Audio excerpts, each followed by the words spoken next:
اللهم صل على حبيبنا محمد وعلى آله وصحبه أجمعين. اللهم صل على حبيبنا محمد وعلى آله وصحبه أجمعين. اللهم صل على حبيبنا محمد وعلى آله وصحبه أجمعين. بسم الله الرحمن الرحيم. السلام عليكم ورحمة الله وبركاته. بسم الله، الحمد لله، والصلاة والسلام على حبيب الله سيدنا محمد بن عبد الله وعلى آله وصحبه ومن والاه. سبحانك لا علم لنا إلا ما علمتنا إنك أنت العليم الحكيم.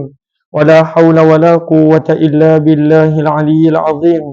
اللهم رب اشرح لنا صدورنا ويسر لنا أمورنا واحلل عقدة من ألسنتنا يفقه أقوالنا. اللهم فقهنا في الدين وعلمنا التأويل برحمتك يا رب العالمين. والحمد لله رب العالمين. Ahlan-ahlan kepada semua. Alhamdulillah kita bertemu pada hari terakhir Sya'ban. Pada 30 Sya'ban, mudah-mudahan pertemuan kita dengan Ramadan pada maghrib nanti, pada malam nanti, menjadikan dalam keadaan kita telah bersedia dengan ilmu, dengan perancangan untuk melakukan perkara-perkara yang disukai oleh Allah Subhanahu wa taala. Ahlan-ahlan kepada semua. Fatimah Az-Zahra, Nur Fadilah, Ahmad, Muhammad Zahiruddin, Azma, M. Nasir, Poji, dan juga terima kasih Fatimah Az-Zahra, Hanisa. Ahlan-ahlan kepada semua. Begitu juga ada Alifah Nasiran, Haifa Najwa, Fauzan Muhammad dan juga lain-lain. Kita sepatutnya berkongsi berkenaan tentang ulang kaji daripada buku Marhaban Ya Ramadan pada pagi tadi, namun tak dapat dilaksanakan atas beberapa kekangan dan juga beberapa perkara yang perlu diselesaikan. Namun insya-Allah dalam tempoh di antara sekarang hingga asar, kita lihat berapa yang kita dapat ulang kaji insya-Allah. Terima kasih banyak-banyak mansyato ahlan-ahlan kepada semua. Waalaikumsalam warahmatullahi wabarakatuh kepada semua yang memberi salam. Maka buku yang digunakan adalah buku Marhaban Ya Ramadan, satu buku yang mudah untuk kita jadikan sebagai ulang kaji. Kita bermula daripada muka surat yang ke-12. Kata penulis buku rahimahullah, bila kita sebut sahaja tentang puasa, apakah maksud puasa? Maka kata beliau, puasa dalam bahasa Arab bermaksud menahan diri daripada segala jenis perkara. Itu bahasa Arab. Bila kita sebut as-saum dalam bahasa Arab, dia adalah menahan diri daripada segala perkara, bahkan daripada bercakap, berkata-kata. Dalilnya adalah firman Allah di dalam surah Maryam ayat yang ke-26. Apabila Allah Subhanahu wa taala menukilkan yang mana apa kata-kata Nabi Zakaria. Nabi Zakaria berkata, inni nazartu lirrahmani sawma falan ukallima al-yawma insiya. Sesungguhnya aku bernazar untuk berpuasa. Maka apakah puasa yang dimaksudkan oleh Nabi Zakaria? Maksudnya adalah sekali-kali aku tidak akan berbicara dengan manusia sepanjang hari. Maka perkataan as-sawm bermaksud menahan diri. Tapi dalam bahasa syariat, dalam Islam, bila kita sebut as-sawm ataupun puasa, ianya merangkumi 3 benda. Menahan diri daripada segala perkara yang membatalkan puasa. Yang kedua, waktunya bermula daripada fajar hingga terbenam matahari maghrib. Dan yang ketiga, mesti kena ada niat-niat yang tertentu. Kemudian penulis buku membawakan tentang puasa di awal Islam. Maka pada permulaan Islam, orang yang berpuasa dibolehkan untuk berbuka jika matahari telah terbenam sampailah dia melaksanakan solat Isyak ataupun dia tidur. Itu awal Islam. Awal Islam tempoh untuk berbuka puasa dan makan, kalau macam kita, daripada maghrib hingga ke subuh. Tapi awal Islam adalah daripada maghrib hingga Isyak, ataupun kalaulah orang tu tertidur. Bila orang tu tertidur ataupun orang tersebut solat di Isyak, maka dah tak lagi boleh makan dan minum. Kemudian setelah waktu tersebut, maka tidak diperbolehkan baginya untuk makan, minum atau berhubungan badan antara suami isteri sampailah terbenamnya matahari pada keesokan hari. Ini awal Islam. Kita syukur sangat-sangat. Kita punya waktu yang Allah bagi untuk makan, minum ataupun kalau suami isteri nak berjimat, bersetubuhan daripada maghrib sampailah subuh. Waktu yang panjang. Itu pun kadang-kala ada orang yang masih lagi tak puasa. Padahal Allah bagi tempoh yang panjang untuk menunaikan keperluan manusiawi. Kemudian Allah Subhanahu Wa Taala telah berikan keringanan, iaitu diperbolehkan untuk makan, minum atau berhubungan badan dari mula terbenam matahari sampailah terbitnya fajar, seperti yang ada pada zaman kita. Dalil berkenaan tentang peristiwa ini adalah firman Allah dalam suratul Baqarah ayat 187. Firman Allah, "Uhilla lakum lailatas siyami rafathu ila nisaikum." Dihalalkan bagi kalian pada malam hari bulan puasa untuk berhubungan badan dengan isteri-isteri kalian. Lalu yang awal-awal hanya sampai isyak aja ataupun sampai tertidur. Maka pernah ada seorang sahabat dalam hadis yang bernama Qais bin Sirmah, Sad Ra Mim dengan ta marbutah. Qais bin Sirmah, dia pernah dalam keadaan dia bekerja sebagai petani, kerja berat, dia tak sempat makan kerana tertidur, maka dia tak boleh dah makan dan minum sampailah keesokan harinya. Maka tak sampai keesokan harinya dia telah jatuh pingsan kerana terlalu letih, kerana terlalu lama tak makan minum. Maka Allah turunkan kelonggaran pada ayat 187 daripada surah yang kedua. Kemudian penulis buku berkata muka surat yang ke-13 dalil diwajibkan puasa Ramadan. Maka dalil yang menunjukkan kewajipan puasa Ramadan adalah suratul Baqarah ayat 183, Ya ayyuhalladzina amanu kutiba alaikumus siyamu kama kutiba alal ladzina min qablikum la'allakum tattaqun. Wahai orang-orang yang beriman, diwajibkan ke atas kamu berpuasa sebagaimana diwajibkan ke atas orang-orang sebelum daripada kamu, mudah-mudahan kamu beroleh takwa. Maka tujuan bila kita berpuasa adalah la'allakum tattaqun. Bukan sekadar nak lapar dahaga. Tujuan daripada puasa adalah moga-moga beroleh takwa. Ahlan-ahlan kepada yang baru join, mohon jasa baik untuk bantu share, bantu untuk kongsi, bantu untuk sebar luas. Mudah-mudahan lebih ramai yang beroleh manfaat. Kita sedang berada dalam program pembacaan buku Marhaban Ya Ramadan.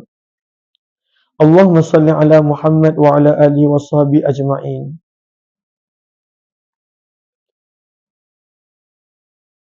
Okey, seterusnya. Para ulama berkata barang siapa yang mengingkari kewajipan puasa Ramadan sedangkan dia mengetahui hukum Ramadan adalah fardu, maka dia dihukum keluar daripada Islam, kafir. Sebab dia menolak satu ayat daripada Al-Quran. Maka hukumnya adalah kafir. Kemudian kata penulis buku, puasa Ramadan diwajibkan oleh Allah pada tahun yang kedua hijrah pada bulan Sya'ban. Pada bulan Sya'ban tahun kedua Nabi SAW setelah berhijrah diwajibkan puasa Ramadan. Maka Nabi SAW sempat berpuasa hanya sebanyak 9 kali Ramadan dan baginda telah wafat pada tahun 11 hijrah. Sebab dinamakan dengan bulan Ramadan, terdapat perbezaan pendapat muka surat yang ke-14 di kalangan para sahabat Nabi Muhammad SAW kenapa dipanggil bulan Ramadan. Yang pertama, Sayyidina Anas radhiyallahu anhu berkata, kerana amalan di bulan Ramadan dapat membakar dosa. Maka sebab itu dinamakan dengan Ramadan. Berkata Abdullah bin Amr ibn Al-As radhiyallahu anhu, Ramadan berasal daripada perkataan Ramda yang bermaksud panas. Kerana ketika orang Arab memberi nama untuk bulan ini, saat itu bertepatan dengan musim panas. Maka ini adalah dua pandangan kenapa dinamakan Ramadan. Kemudian penulis buku berkata, puasa Ramadan pada permulaan Islam. Maka ini dinukil daripada kata-kata Ibn Qayyim dan para ulama. Ringkasnya, puasa di awal Islam berperingkat. Maka di awal Islam, sebab waktu tu kali pertama puasa menjadi wajib, maka orang-orang yang mana walaupun mampu berpuasa, kalaulah dia tak nak puasa, dia perlu bayar fidyah sahaja. Dan fidyah adalah kadar makanan 750 gram daripada beras ataupun makanan asasi. Itu awal Islam. Maka awal Islam adalah bila puasa diwajibkan, orang tu ada pilihan. Dia nak puasa boleh, kalau dia tak nak puasa, maka dia perlu untuk membayar fidyah. Yang mana apakah itu fidyah? Kadar makanan asasi seberat 750 gram. Maka sebab itu bila kita baca ayat suratul Baqarah ayat 184, itu adalah di awal Islam punya hukum. Ayat 184 suratul Baqarah, wa 'alal ladzina yutiqunahu fidyatun ta'amu miskin, dan ke atas orang-orang yang walaupun mampu berpuasa, dia boleh untuk tak berpuasa dengan membayar fidyah, memberi makan satu orang miskin. Maka itu di awal Islam. Kemudian ayat tersebut masih ada dalam Al-Quran, cuma hukumnya telah dibatalkan, dimansuhkan apabila turunnya ayat 185, ayat seterusnya daripada surah yang sama Al-Baqarah, firman Allah, "Faman syahida minkumus syahra falyasum." Maka barang siapa yang bertemu dengan Ramadan, maka hendaklah dia berpuasa. Maka sebab itu kata Ibnul Qayyim rahimahullah menggabungkan puasa di awal Islam mula-mula adalah bila diwajibkan ada pilihan.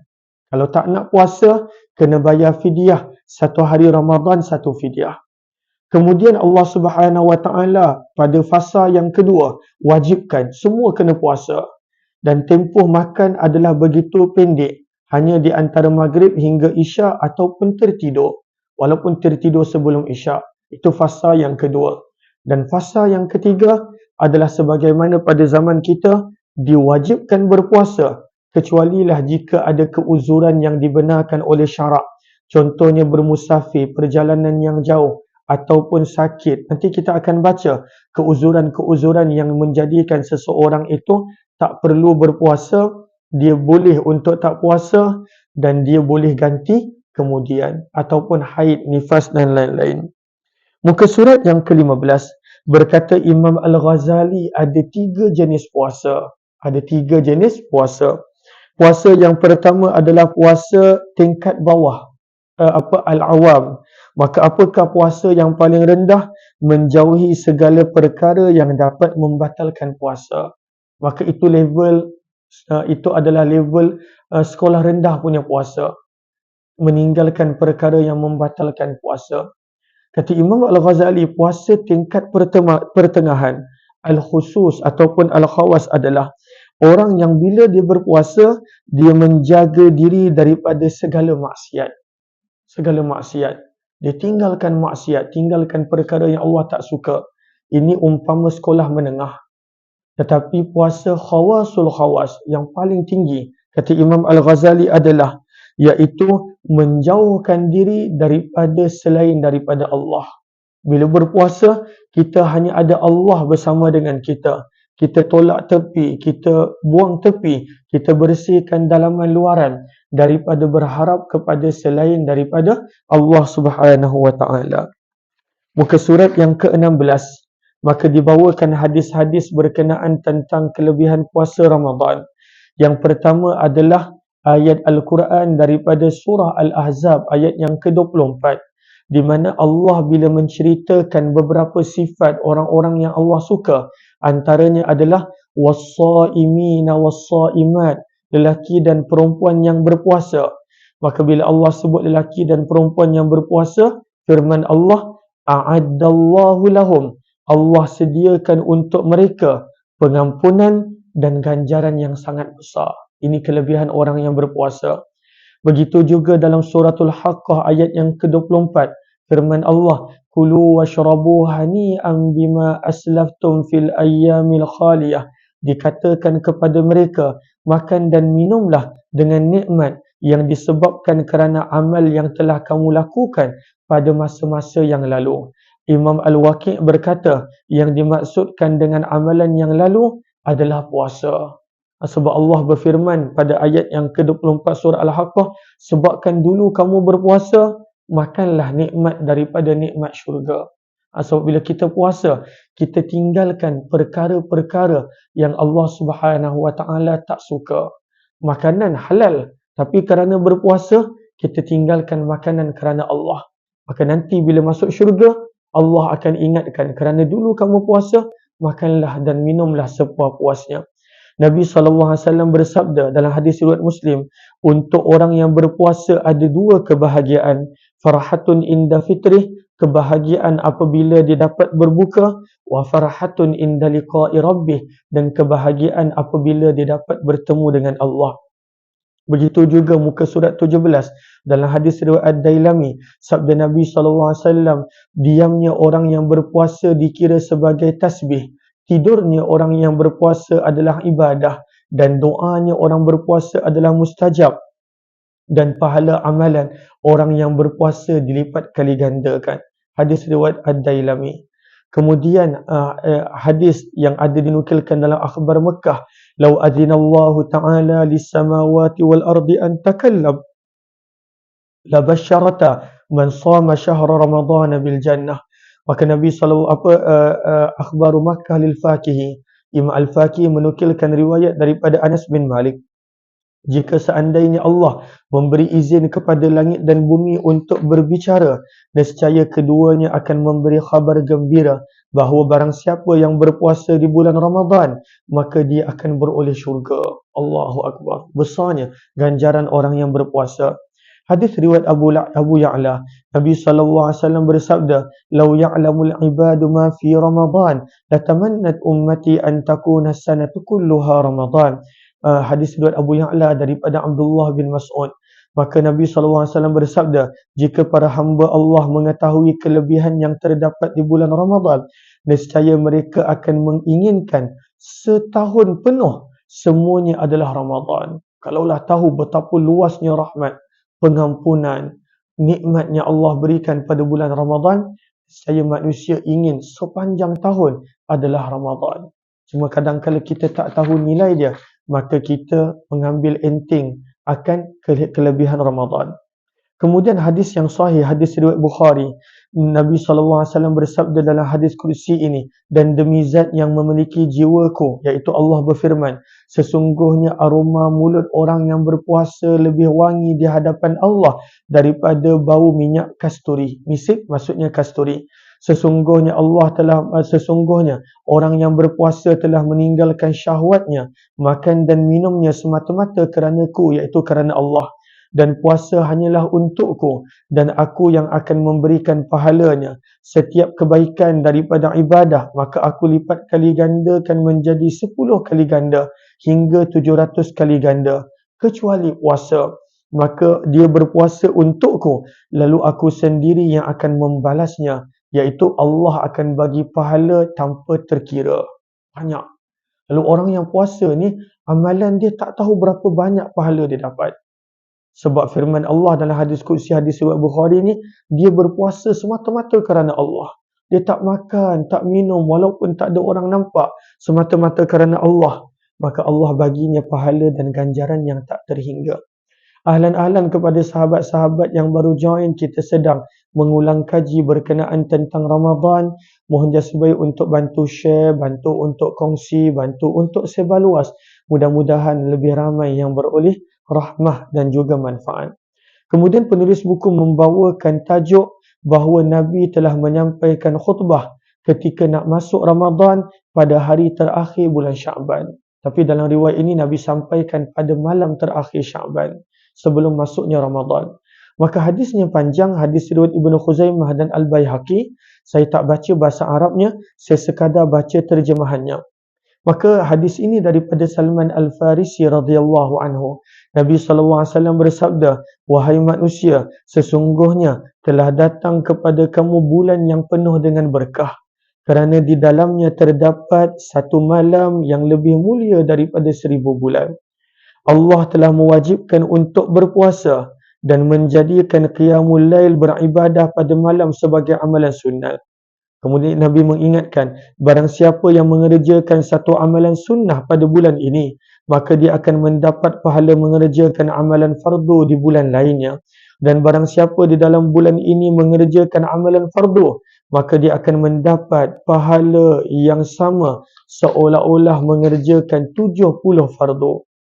Sabda Nabi lagi yang ketiga, dia adalah bulan melatih kesabaran dan sabar pahalanya adalah syurga.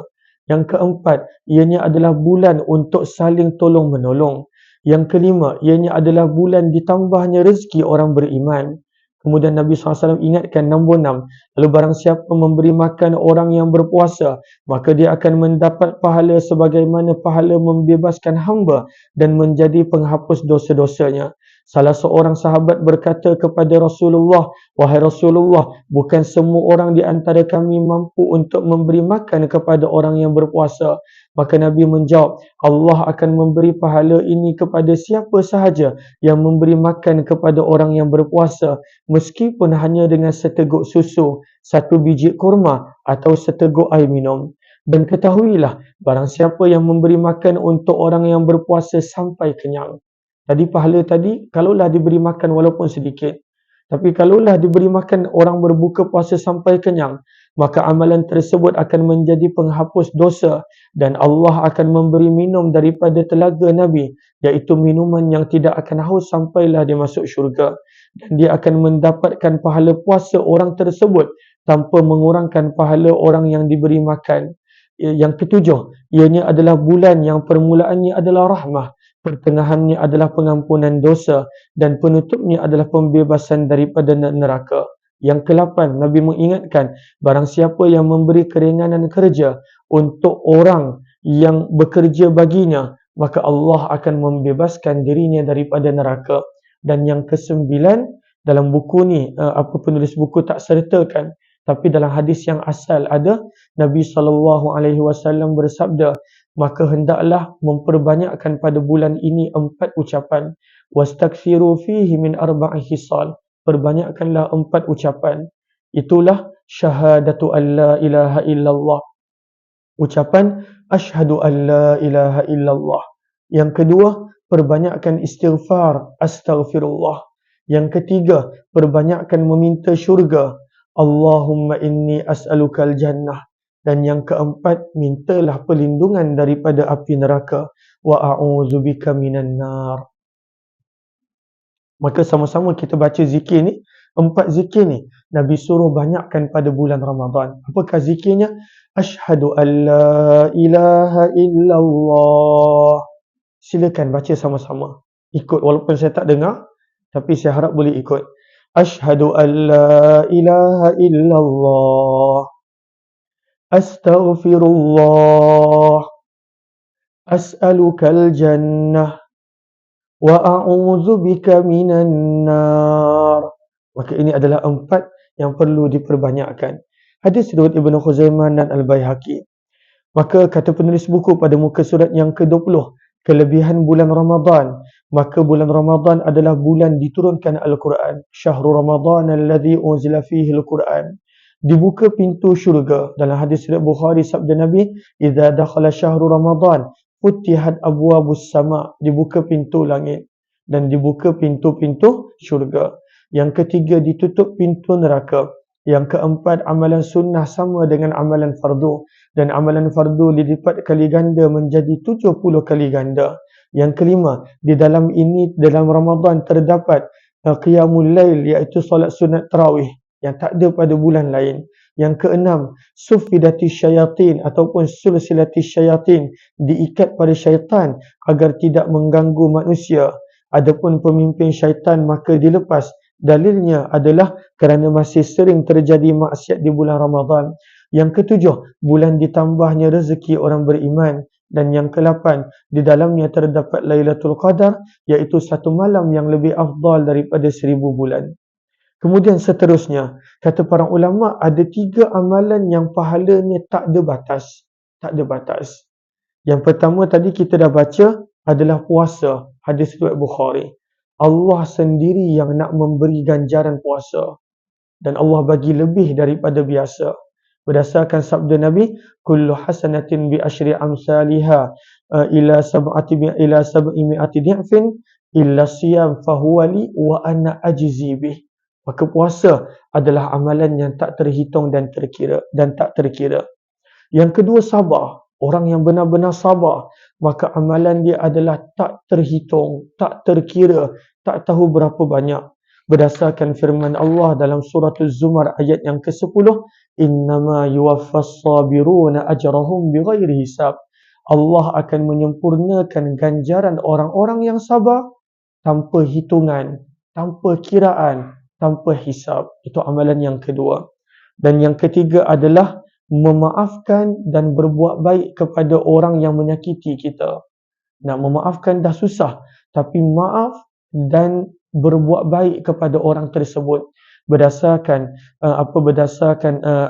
firman Allah dalam surah Asy-Syura, faman afa, ayat yang ke-40, barang siapa yang boleh memaafkan, wa aslaha, dan boleh berlaku baik, maka ganjarannya adalah ke atas Allah Subhanahu wa taala. Kemudian muka surat yang ke-22. Apakah hukum seseorang itu dia ingin untuk Ramadan berlalu cepat? Tak bagus sebenarnya. Bila nak habis Ramadan? Ramadan tak masuk lagi, dia dah fikir bila nak habis Ramadan. Ramadan tak habis lagi. Ramadan tak mula pun lagi.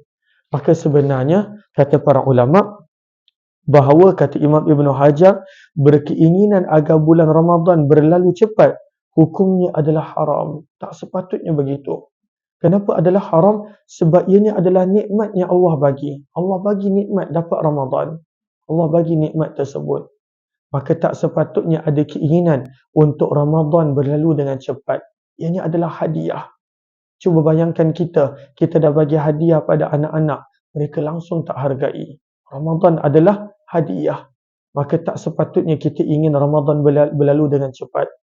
Maka kata para ulama bahawa para tabi'in, orang-orang dulu, mereka kalaulah mereka 6 bulan sebelum Ramadan, mereka dah berdoa agar dipertemukan dengan Ramadan. Dan bila Ramadan dah habis, mereka lagi 6 bulan mereka minta Allah terima amalan pada bulan Ramadan. Itu orang dulu. Maka jangan kita nak cepat-cepat Ramadan habis. Hargai setiap saat dan detik daripada Ramadan. Kemudian muka surat 23 kata penulis buku, maka apakah persiapan yang kita sepatutnya nak buat untuk Ramadan? Kita pun dah tak lama lagi, beberapa jam. Kejap lagi maghrib masuklah Ramadan. Yang pertama, menghilangkan semua pencegah turunnya rahmat dan pengampunan Allah. Hilangkan semua perkara yang Allah tak suka sehingga terhalang daripada turunnya rahmat dan pengampunan. Contohnya apa? Derhaka pada ibu bapa, bermusuhan dengan saudara se-Islam, minum arak, kemudian melakukan perbuatan riba, sombong, dengki dan lain-lain. Ini semua kena bersihkan, kena selesaikan. Kalaulah tidak, ianya menjadi penghalang daripada turunnya rahmat dan pengampunan. Yang kedua, pada bulan Ramadan ini, belajar untuk memperbanyakkan niat-niat yang baik. Wa innama likulli imri'in ma nawah. Kerana manusia itu mendapat pahala kerana niat dia. Maka banyakkan niat-niat yang baik. Yang ketiga, berazam menjadikan Ramadan ini lebih baik daripada tahun yang lalu. Takkanlah nak sama je kan? Masa Allah dah bagi dah, kita pun tak tahu Ramadan ni adalah terakhir ataupun ada lagi peluang ataupun tak. Maka kata para ulama, sentiasa berazam nak buat Ramadan ini lebih baik daripada tahun-tahun yang lalu. Yang keempat, ini penting nombor 4 ni, menjauhi teman-teman yang membuat kita menjadi malas. Ini kadang-kadang kita berkawan dengan orang, kita nak baca Quran, dia kata, alah tak payahlah baca, nantilah lepas Ramadan baru baca. Tak nak. Ataupun nak solat tarawih, alah tak payahlah solat tarawih, jomlah kita lepak restoran, solat isyak dah cukup. Solat isyak pun dapat pahala separuh malam punya ibadah. Maka jangan. Kawan-kawan macam ni, kita nak blok dia sekejap waktu Ramadan, yang ajak kita untuk lalai leka dan jangan ibadah. Itu nombor 4. Yang kelima, banyakkan menghadiri majlis-majlis ilmu. Lalu saya pun minta maaf, saya pun tak ada banyak program pada Ramadan ini. Namun kalaulah ada, nanti jemput sahabat-sahabat untuk sama-sama insya-Allah. Okey, kemudian hukum berpuasa. Hukum berpuasa, penulis buku sebut. Maka dalam Islam ada 4 jenis puasa. Ada puasa yang wajib, ada puasa yang makruh, ada puasa yang sunat dan ada puasa yang haram. Puasa yang wajib ada 6. Itulah puasa Ramadan, puasa qada Ramadan, puasa kafarah, seperti kafarah zihar dan lain-lain.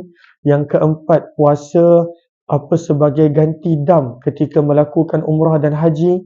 Yang kelima, puasa yang disuruh oleh pemerintah ketika musim kemarau sebelum menunaikan solat minta hujan istisqa. Dan yang keenam adalah puasa nazar.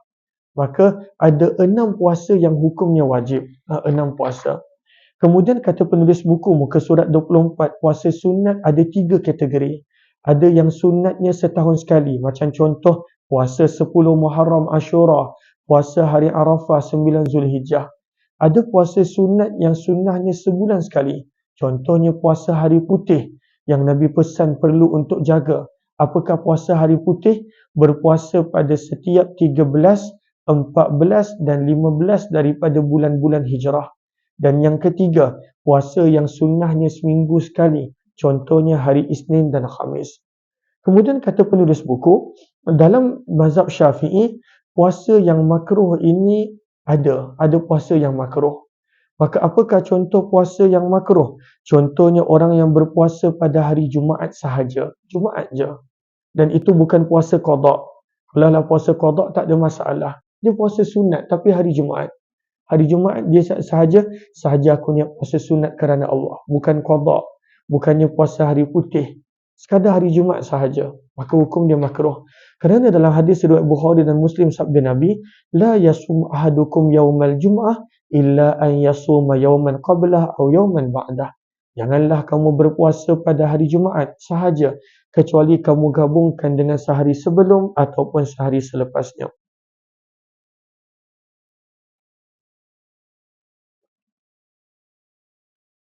Kemudian kata penulis buku, antara puasa yang makruh juga adalah puasa pada hari Sabtu sahaja, yang bukan puasa qada ataupun puasa putih ataupun puasa kebiasaan. Maka puasa hari Sabtu sahaja. Sebab hari Sabtu adalah hari kebesaran orang Yahudi.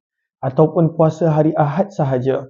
Ini berdasarkan hadis riwayat Imam Tirmizi, Nabi bersabda, la tasumu yaumas sabti, janganlah kamu berpuasa pada hari Sabtu illa fi mafturida alaikum, kecuali puasa yang fardu. Maka makruh berpuasa pada hari Sabtu sahaja ataupun Ahad sahaja ataupun Jumaat sahaja. Kemudian puasa yang haram. Puasa yang haram ni kata para ulama muka surat 25 ada 2 jenis. Satu dia haram namun sah.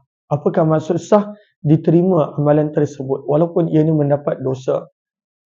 Dan yang kedua adalah puasa itu haram dan sah pun tidak. Maka apakah contoh haram namun sah? Itulah puasanya seorang isteri tanpa izin suami. Sebab dalam hadis kita dah belajar Nabi larang seorang wanita berpuasa kecuali dengan izin suami. Kecualilah kalau suami tu musafir jauh tak dekat rumah, maka tak ada masalah. Tapi kalaulah suami ada di sisinya, dia kena minta izin daripada suami. Dan yang kedua adalah puasa yang haram dan sah pun tidak, tak sah, tak boleh teruskan, kena batalkan. Itu adalah puasa yang pertama 1 Syawal. Yang kedua raya pertama haji, iaitu 10 Zulhijjah. Ini berdasarkan hadis riwayat Muslim, naha Rasulullah SAW an siyam yaumain. Nabi melarang daripada puasa daripada 2 hari, iaitu raya haji dan raya puasa.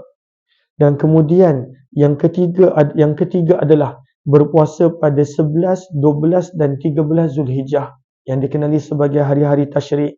Dan yang keempat, berpuasa daripada pertengahan bulan Sya'ban sampailah hujung. Pertengahan bulan Sya'ban maksudnya 16 Sya'ban. Nanti kita akan baca kecuali ada beberapa puasa yang diizinkan. Dan saya pun ada kongsi beberapa kali dekat Facebook puasa yang mana dibenarkan walaupun selepas 16 Sya'ban. Sebab nanti kita baca riwayat tak boleh. Dan yang kelima adalah puasa pada hari Syak. Apakah hari Syak? Hari ni 30 Sya'ban. Maka 30 Sya'ban adalah hari yang tak boleh berpuasa. Maka hari Syak adalah hari yang mana 30 Sya'ban. Kenapa dipanggil hari Syak ragu-ragu? Ianya pada keadaan yang mana ada sebahagian orang Islam kata dia nampak anak bulan.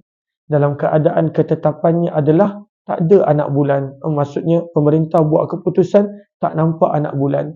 Maka dikenali sebagai hari Syak. Okey. Kemudian muka surat 27. Tadi kita dah belajar dah. kena bahawa puasa bermula 16 Sya'ban sampailah Ramadan adalah haram dan tidak sah. Kenapa begitu? Ini adalah berdasarkan hadis riwayat Imam Ahmad, Abu Daud dan Tirmizi. Nabi bersabda, "Idzan tasafa Sya'ban," apabila telah berlalunya separuh Sya'ban. Maksudnya dah masuk 16 Sya'ban. "Fala tasumu," maka janganlah kamu berpuasa sehingga masuknya Ramadan. Maka berdasarkan hadis tu, bila masuknya 16 Sya'ban, dah tak boleh puasa sampailah masuk Ramadan.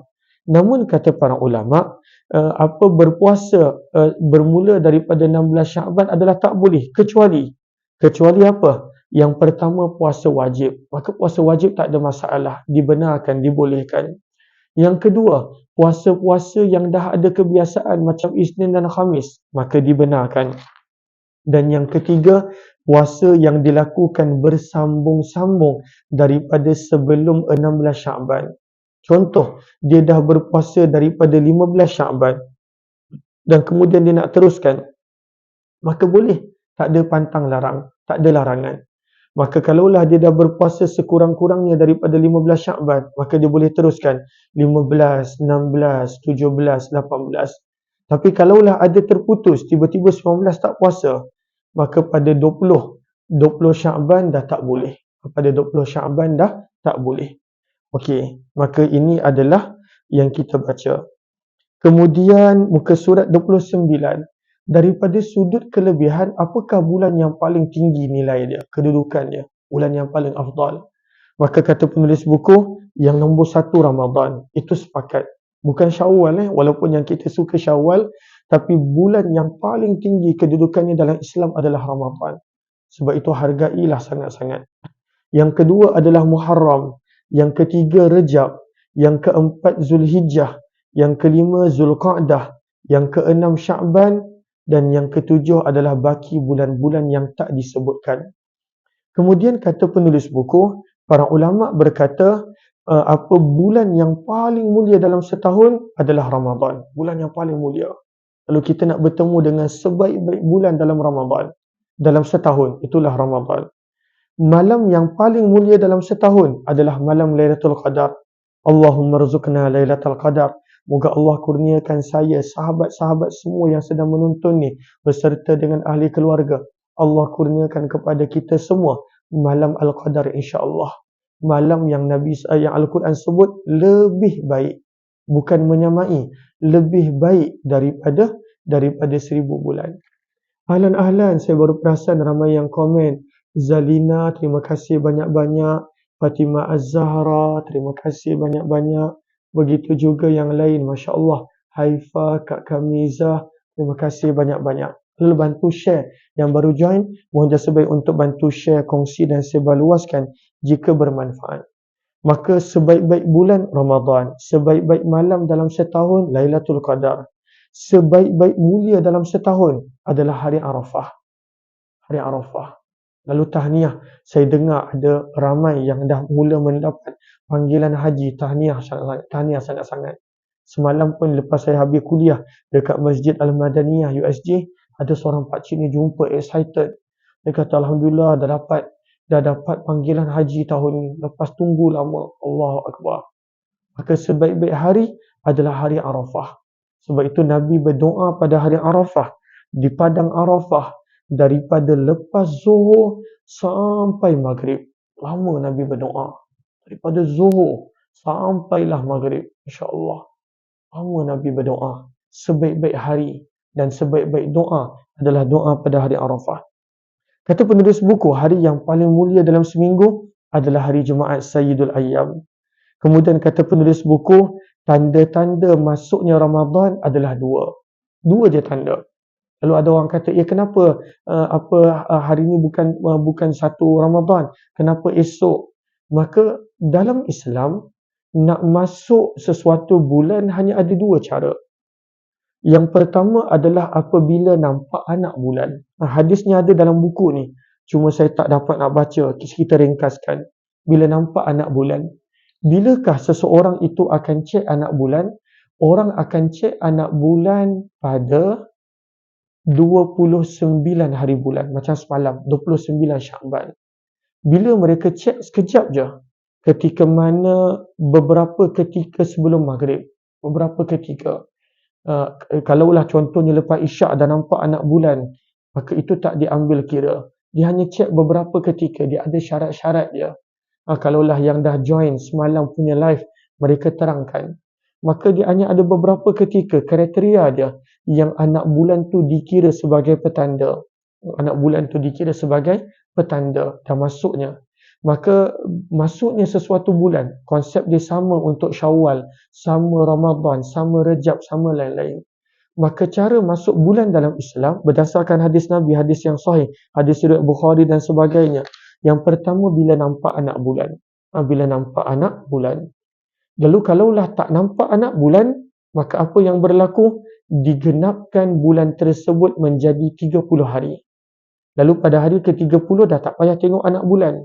Sebab konsep dia adalah 29 hari bulan tengok anak bulan. Nampak anak bulan, maka bererti dah masuk bulan baru. Kalau macam semalam 29 Syakban, nampak anak bulan, maka hari ni dah kira satu Ramadan. Kalaulah tak nampak anak bulan, maka automatik digenapkan 30 hari. Dan bulan dalam Islam hanya 29 ataupun 30 hari. Tak ada 28 ataupun tak ada 31. Maka ini yang dikongsikan pada muka surat ini. Okey. Allahumma salli ala Sayyidina Muhammad. Kemudian muka surat yang ke... Okey.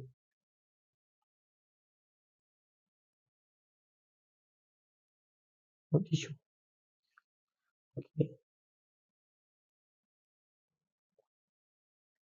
Okey, muka surat yang ke-36. Yang ni baru tadi ada orang tanya. Ada seorang sahabat saya ni, dia ada dekat Sweden. Sweden apa nama tempat dia? Stockholm, Sweden. Dia ada dekat Sweden. Sweden ni, dia dah puasa daripada hari Ahad. Ahad lagi dah puasa. Mereka nampak anak bulan dan sebagainya, mereka puasa Ahad. Dan orang ni akan balik. Lalu kalaulah dia balik, maka dia dah puasa 2 hari awal. 2 hari awal. Maka dia boleh jadi sampai 31 hari. 31 hari. Maka sebab itu para ulama dah bahaskan, apa yang seseorang tu patut buat kalaulah puasanya lebih 30 hari. Lebih daripada 30 hari. Dah share dah link. Share dekat TikTok. Ni adalah buku Marhaban Ya Ramadan. Kalaulah ada yang ingin untuk dapatkan, maka nanti akan dikongsikan link insya-Allah. Buku ni harga asalnya 30. Tapi sebab saya ada stok, tinggal beberapa aja, maka harganya adalah 25.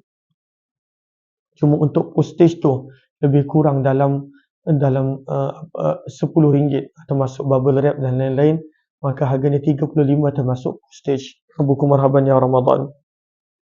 Okey. Di-sharekan dekat TikTok. Okey.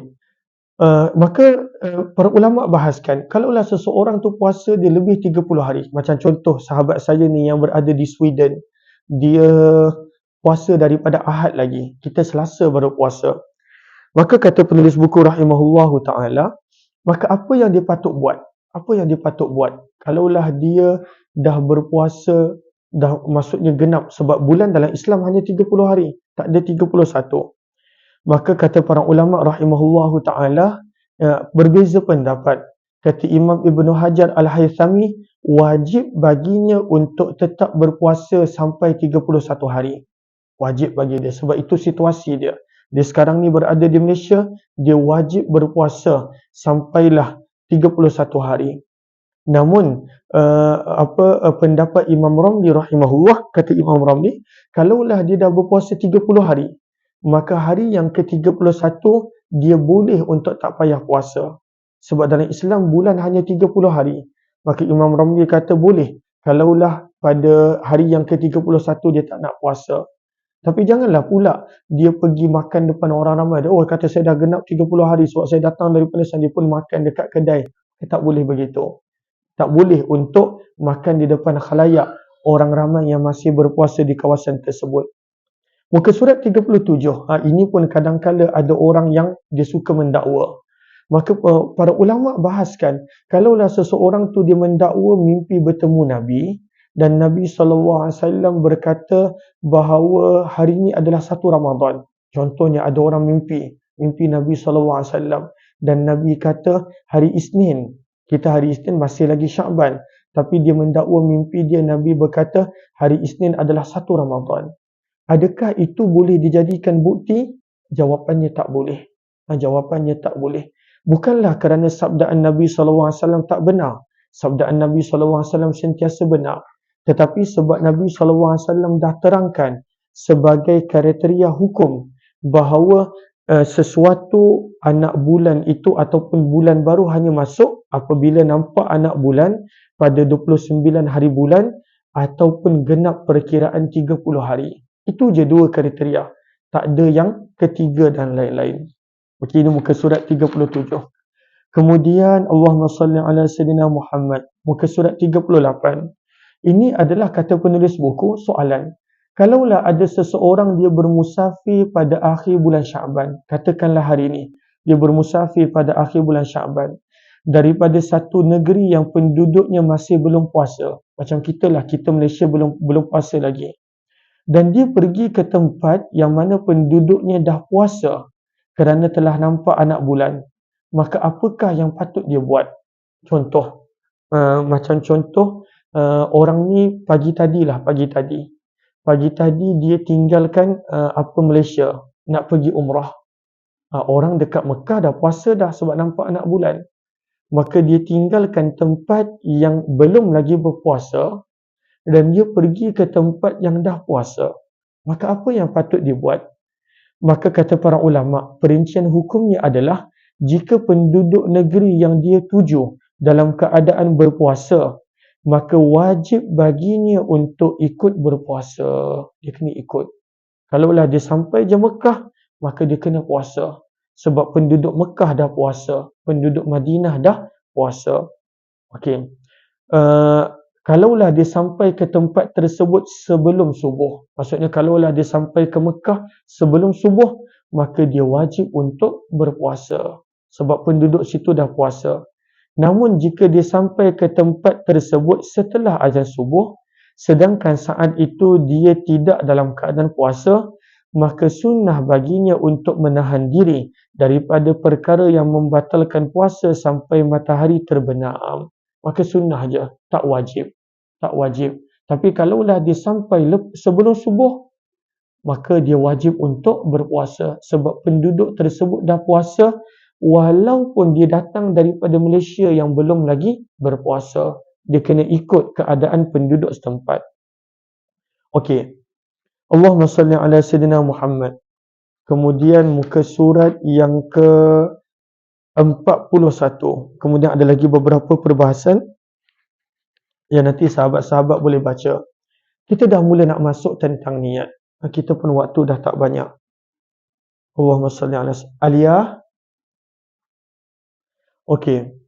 Maka muka surat 42. Rukun-rukun puasa. Rukun. Apakah maksud rukun? Kata penulis buku. Ada ni, handphone. Okey. Rukun adalah amalan yang wajib dilakukan supaya puasa tu sah. Kalaulah rukun ditinggalkan, maka puasa takkan sah. Dan rukun puasa tak banyak, ada 2 je. Macam rukun mandi wajib hanya ada 2. Ahlan-ahlan kepada sahabat-sahabat yang baru join, mohon jasa baik untuk bantu share, bantu untuk kongsi, bantu untuk sebar luas. Mudah-mudahan lebih ramai yang beroleh manfaat insya-Allah. Okey. Rukun-rukun puasa. Maka rukun puasa hanya ada 2 je. Apakah dia? Yang pertama, niat. Niat itu rukun puasa. Nanti kita akan detailkan tentang bila nak niat. Yang kedua adalah kena tinggalkan semua perkara yang membatalkan puasa. Maka bila kita buat 2 ni, maka sah puasa kita. 2 je rukun puasa. Rukun solat ada banyak. Rukun puasa hanya ada 2. Niat dan tinggalkan perkara yang membatalkan puasa. Terima kasih banyak-banyak Tuan Suhaimi, Syamsiah, Haifa. Terima kasih banyak-banyak. Allahumma salli ala Sayyidina Muhammad. Izzah juga lain-lain. Okey. Okey, kita masuk kepada rukun yang pertama, niat. Niat. Maka niat adalah rukun puasa, sama ada puasa tu puasa wajib ataupun sunat. Cuma kalau puasa wajib dia strict, waktunya adalah terhad. Okey. Lalu penulis buku ingatkan, niat tempatnya adalah hati. Adalah hati. Jadi kalaulah orang tu tak lafazkan, tapi dalam hati dia ada niat tersebut, lintasan tersebut dalam hati, maka dah selesai. Maka dah selesai. Maka ketika itu dah diterima puasanya. Sebab niat tempatnya adalah hati. Lalu kenapa orang pergi lafazkan? Maka kerana lafaz adalah sunnah, supaya mengingatkan diri. Maka perkataan nawaitu sawma ghadin an ada'i fardhi syahri ramadhan hadis sanah pada lidah, maka itu sunat. Tapi dalam hati ada kesedaran yang esok nak puasa, menunaikan kefarduan Ramadan tahun ini kerana Allah, maka tempatnya hati, itu yang wajib, itu yang rukun. Maka apakah sekurang-kurang niat? Sekurang-kurang niat adalah nawaitu sawma ghadan min Ramadan. Sahaja aku berpuasa untuk esok hari dari bulan Ramadan. Itu sekurang-kurang niat. Tak ada lillahi ta'ala, tak ada tahun ini, tak ada. Maka sekurang-kurang niat adalah aku berniat puasa esok hari kerana Allah. Itu sekurang-kurang niat. Tapi yang sempurna yang kita selalu baca lepas tarawih ataupun lepas witir adalah nawaitu sawma ghadin an ada'i fardhi syahri ramadana lihadihi sanah imana wahtisaba lillahi ta'ala. Sahaja aku berniat puasa esok hari, menunaikan tanggungjawab kefarduan bulan Ramadan untuk tahun ini dengan penuh keimanan dan pengharapan kerana Allah Ta'ala. Itu yang panjang. Tapi sekurang-kurangnya aku berniat puasa esok dari bulan Ramadan. Itu sekurang-kurangnya. Itu adalah sekurang-kurang niat. Okey. Bila nak niat puasa ni? Bila waktu dia? Adakah boleh lepas subuh? Maka muka surat 43 kata penulis buku, maka ada dua. Kalaulah puasa wajib, maka mesti berniat pada waktu malam. Puasa wajib. Mesti berniat macam Ramadan puasa wajib, maka mesti berniat pada waktu malam, setiap malam. Dan malam ni bermula bila? Malam ni bermula maghrib sampailah subuh. Macam contoh nanti kejap lagi masuk maghrib. Masuk je azan maghrib, masuk je waktu maghrib, kita pun niat. Esok nak berpuasa daripada bulan Ramadan. Aku berniat berpuasa esok daripada bulan Ramadan. Dah cukup. Daripada maghrib dah boleh niat. Tak semestinya lepas tarawih, lepas witir, daripada maghrib dah boleh niat. Maka apakah dalil kena berniat pada waktu malam untuk puasa wajib? Hadis riwayat Imam Nasa'i, Abu Daud dan Ibnu Majah, sabda Nabi, "Man lam yubayyitis siyama qabla tulu'il fajar fala siyamalah." Barang siapa yang tidak berniat puasa sebelum fajar, maka puasanya tidak diterima. Fala siyamalah. Maka untuk puasa wajib mesti berniat setiap malam. Tempoh niat yang dia boleh buat adalah daripada maghrib sampai sebelum masuknya subuh. Okey. Allahumma salli ala Muhammad wa ala alihi washabihi ajma'in. Kemudian, okey, ini yang kadang-kala orang keliru. Okey, Allahumma salli ala yang ini kita baca dulu muka surat 44. Okey, puasa sunat, puasa sunat. Adakah puasa sunat wajib niat pada waktu malam juga? Tak. Puasa sunat tak wajib niat pada waktu malam. Tapi dia wajib niat. Bilakah tempoh puasa sunat punya niat? Panjang. Daripada maghrib sampailah sebelum zuhur esok harinya. Sampai sebelum zuhur. Dengan syarat kalaulah dia nak niat lepas subuh sampai sebelum zuhur, dia taklah boleh makan, minum perkara-perkara yang membatalkan puasa. Ini untuk puasa sunat. Maka sebab itu, kalaulah seseorang itu dia contohnya puasa hari putih ataupun puasa hari Isnin, maka dia pun kata nak tengok dululah tengah hari ni makan apa. Kalaulah contohnya dekat pejabat ataupun dekat asrama, kalaulah masak sedap tak nak puasa lah. Tapi kalaulah tak berapa, maka nak puasa. Boleh ke macam tu? Boleh. Maka puasa sunat dia boleh berniat sampai sebelum zuhur. Puasa sunat. Ini berdasarkan kisah Nabi SAW dalam hadis riwayat yang sahih bahawa Nabi SAW telah masuk menemui Aisyah, lalu Nabi bertanya, hal indakum min ghada? Aisyah, ada makan tengah hari tak? Ghada, makan tengah hari. Maka Aisyah kata, tak ada wahai Rasulullah. Maka Nabi tadi minta makan, berarti Nabi tak puasa. Tapi bila dah tak ada makanan, Nabi SAW pun bersabda, fa inni idzan asum. Kalaulah begitu, hari ini aku puasa sahaja. Maka perbuatan Nabi yang pada awalnya Nabi minta makanan, bila tak ada makanan Nabi ubah niat kepada puasa, menunjukkan puasa sunat dia boleh berniat sampailah sebelum daripada zuhur. Tapi dengan syaratnya dia tak ada makan apa-apa. Kalaulah pagi tu dia dah bedal nasi lemak ke, ataupun roti canai ke, chicken tikka ke, thosai ke, maka dah tak boleh sebab dia telah melanggar pantang larang puasa. Okey. Allahumma salli ala sayyidina. Muka surat 44. Ada orang yang mana dia kata, ya Allah, lupalah untuk niat puasa, lupa. Dia lupa nak niat puasa. Tapi dia makan sahur. Dia makan sahur. Maka adakah itu dikira niat puasa? Kata dalam mazhab Syafi'i, jika seseorang makan sahur, dia makan sahur, ataupun dia minum pada waktu sahur, ataupun dia minum, ataupun dia bangun lambat beberapa minit sebelum masuk waktu subuh, lalu dia tak nak makan kerana khawatir telah masuk waktu subuh. Maka ini contoh-contoh, dia makan sahur ataupun minum, ataupun dia bangun lambat, orang kata cepat-cepat makan, dia tak naklah takut dah subuh. Dia ada kesedaran tentang puasa. Maka dalam mazhab Syafi'i, kesemua tanda-tanda ini cukup sebagai ganti daripada niat. Cukup. Ini dah dikira niat. Sebab dia buat semua tu kerana nak puasa. Kenapa orang tu makan sahur? Sebab dia nak puasa. Kenapa seseorang tu takut makan kalaulah dah masuk subuh? Kerana dia nak puasa.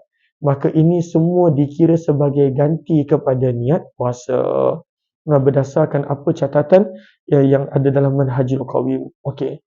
Perkara yang pertama adalah rukun puasa. Rukun puasa adalah niat. Rukun puasa yang kedua adalah meninggalkan perkara yang membatalkan puasa.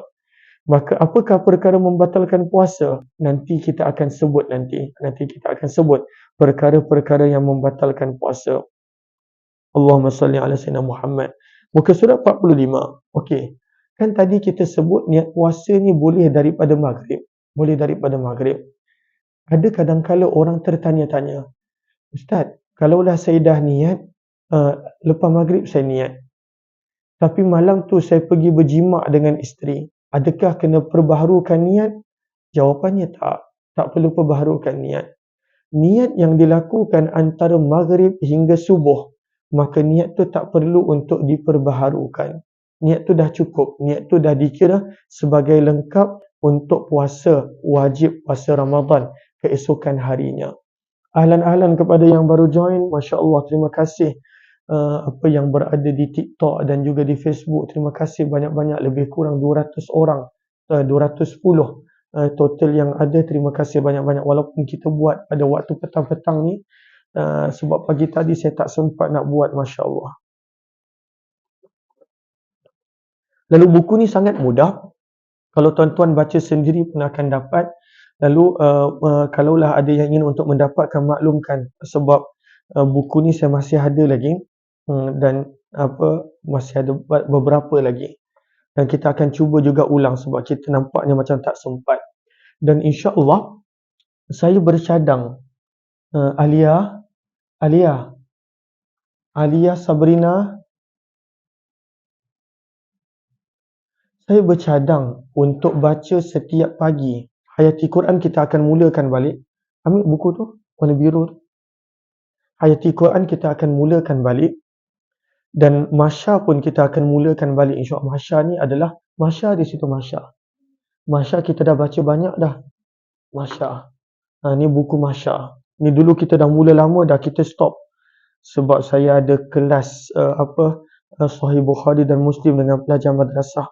Ini pun kita akan mulakan balik. Yang ni selalunya jam 6 petang. 6 petang. Kemudian kita nak baca satu buku yang menarik. Sebenarnya saya baca sebelum ni yang Penawar Bagi Hati. Ini syarahan dia. Buku Al-Fadhil Ustaz Muhadi. Nanti kalaulah ada yang ingin untuk mendapatkan, boleh maklumkan buku tentang Qalbun Salim. Buku tentang Qalbun Salim. Ni kita akan baca 10 pagi. Kita akan baca 10 pagi. Maka nanti jika ada yang ingin untuk mendapatkan, nanti boleh maklumkan. Kita akan baca Ramadan je. Yang Qalbun Salim ni Ramadan. Kalaulah kita dapat habiskan, Alhamdulillah. Kalaulah tak dapat habiskan, kita akan ambil poin-poin dia sahaja. Okey. Sebab saya pun nak mengambil sebanyak mungkin manfaat daripada Ramadan. Okey. Lalu kalaulah seseorang tu dia berjimat selepas dia berniat puasa. Okey.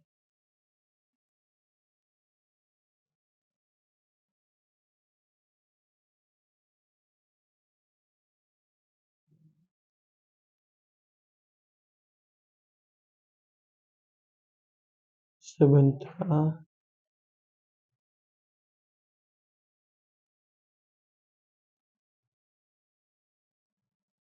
Okey.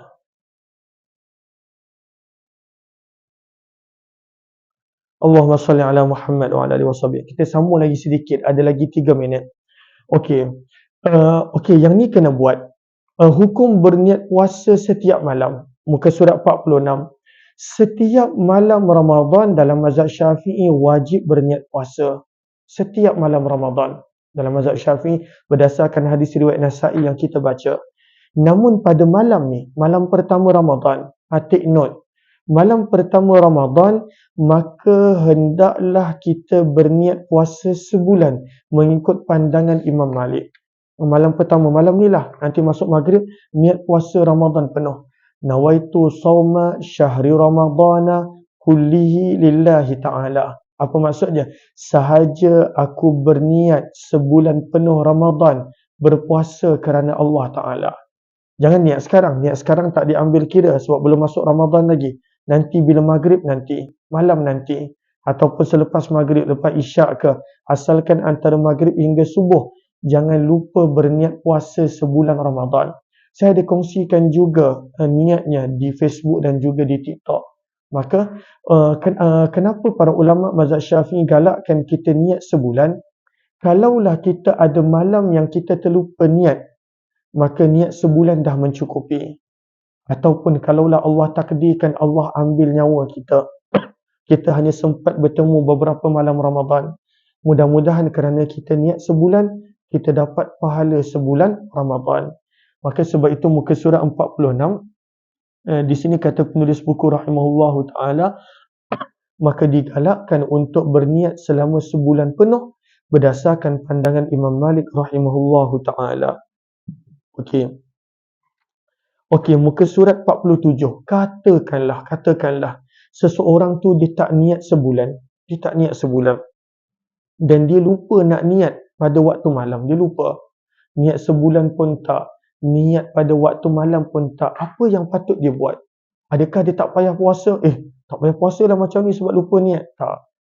Maka kata para ulama, kalaulah dia lupa niat sebulan, dia lupa nak niat pada waktu malam, maka hendaklah dia ikut pandangan Imam Abu Hanifah. Imam Abu Hanifah mengkategorikan puasa wajib sama macam puasa sunat, iaitu boleh berniat sampai sebelum zuhur. Maka ikut pandangan Imam Abu Hanifah. Kalaulah dia lupa niat pada waktu malam, niat sebulan pun dia lupa, maka ikutlah pandangan Imam Abu Hanifah di mana boleh berniat puasa wajib sampai sebelum daripada zuhur. Maka ini muka surat 47. Allahumma salli ala Sayyidina Muhammad wa ala alihi washabihi ajma'in. Muka surat 48. Apabila kita nampak ada orang makan dan minum bulan Ramadan, orang Islam, kalaulah orang bukan Islam, maka mereka tidaklah ditaklifkan, tapi orang Islam makan dan minum bulan Ramadan. Saya kadang-kala diuji untuk nampak ketika mana orang sibuk.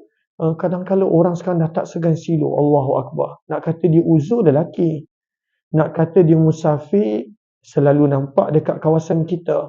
Lalu apa yang patut kita buat? Tapi kalaulah dia musafir pun dia tak digalakkan, tak dibenarkan untuk makan di depan khalayak.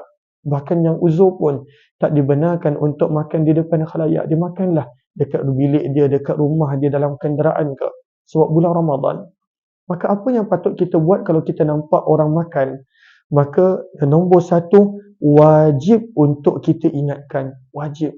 Tegur dia. Tak boleh macam ni. Dengan hikmah. Janganlah kita pergi pompang-pompang belasah dia, pukul dia. Hikmah. Tegur dia. Kata tuan, ini bulan Ramadan. Kita pun berada dekat negara Islam, majoriti umat Islam. Dan tuan pun adalah orang Islam. Maka tak sepatutnya buat begini. Tegur dengan penuh hikmah. Maka kena tegur. Sebab tugas orang beriman adalah saling ingat memperingati.